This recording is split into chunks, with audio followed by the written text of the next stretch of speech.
Welcome back to Session 2. We hope you enjoyed the time with the students during Activity 1, and we are looking forward to exploring a little bit more about how entrepreneurs use resources within their regions. In Session 2, the materials that we are going to need are the resource cards, the key terms specific to Session 2, the Our Region flyer,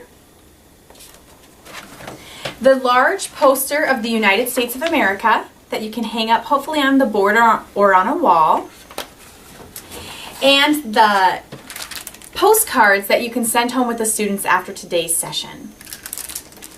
You will also want to work with the classroom teacher to get the table tents back that they filled out in the first session and to make sure that they put those on their desk so you can continue to get to know their names. As you start today's session, you want to make sure that you take the time to have the students remind you of what they learned during the first session, talking a little bit about entrepreneurs and the importance of those common traits that they have, as well as how they often make mistakes and they have to learn from them and move forward. Today's session is really going to focus on resources, and specifically the resources that are found in different regions. So to start off your lesson today, you want to just explore the United States of America map.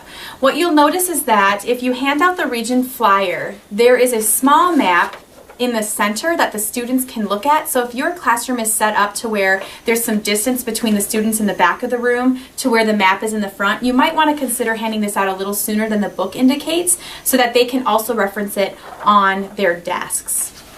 But you just want to create a conversation with the students about what features they see on that map. Talk about things such as the time zone and the compass rose and various landmarks. Make sure to point out landmarks that might be in your specific community. You'll also find some talking points in the guidebook, as well as that open section in which you can talk a little bit of, or you can write down ideas on how you can talk about things personally that you are familiar with.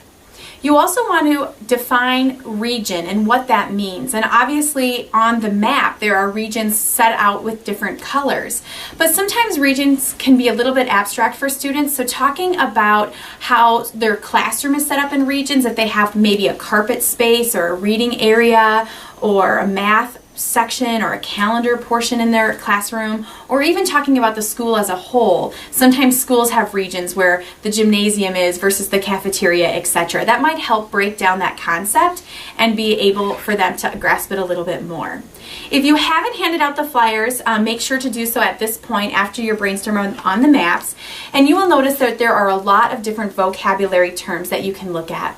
One great tip is to make sure that you have lots of synonyms for these words, especially if you have a diverse classroom that has some students with English as a second language. There's a lot of vocabulary, so this flyer is going to help them visually see what that is, but you also want to make sure to talk about it, and having synonyms is a great way to make sure to communicate those terms to the students.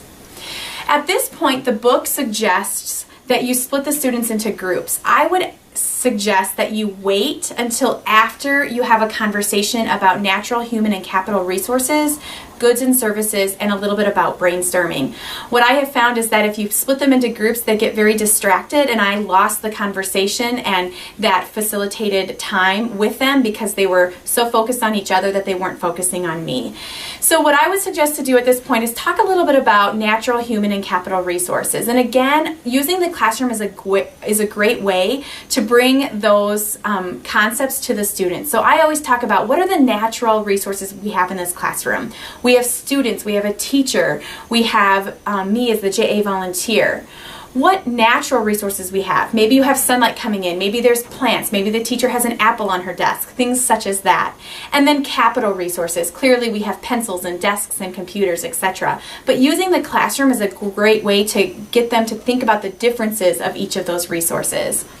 Also talking about goods and services, and then finally talking about brainstorming and the importance of what brainstorming is, because when the students get into their small groups, they are going to be brainstorming and working together. So brainstorming is putting as many ideas on the list as they possibly can, no dumb ideas as you start sharing, and then from there you're going to be breaking it down and actually making decisions. So after that conversation, split the students into small groups, and you would give each student a resource card.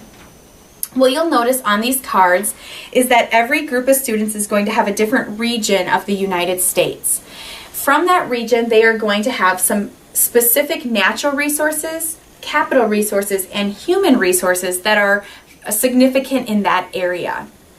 What the students are challenged to do is to use the region's flyer on the back and to talk through these specific categories. So first of all, they're just supposed to brainstorm possible businesses that could be created using the resources provided on that card.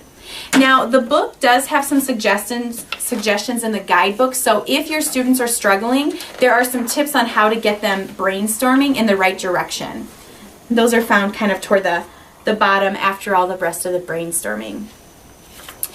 After they talk in their small groups a little bit, you want to move them on to the second category, which is to brainstorm possible business names for their business. And they can write the ideas in the blue section. And then finally, you want them to talk about advertising. How would they advertise their business to get people interested in being able to buy their product? It is also a great idea to get them to think about what their business would be selling. Would it be a good or a service? And they can also write that next to the information that they have provided on this form. Hopefully you'll have a little bit of time at the end to have each group come up and share a little bit about their region and the business that they were able to brainstorm out. It's always a great idea when you do group presentations to remind the audience how to be a great audience and to be good listeners and to be respectful to each group along the way. Again, at the end of this activity, you want to make sure to do a summary and review to wrap up all of the main concepts.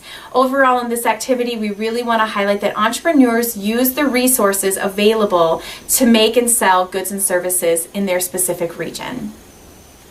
At the very end, you want to ask the teacher the best way to distribute the postcards. This is just a little note that the students can take home to give their parents a little information about what Junior Achievement is. And you'll notice it's also a magnet that they can pop out a little picture frame, and they can have a magnet on their fridge as well. Enjoy session 2.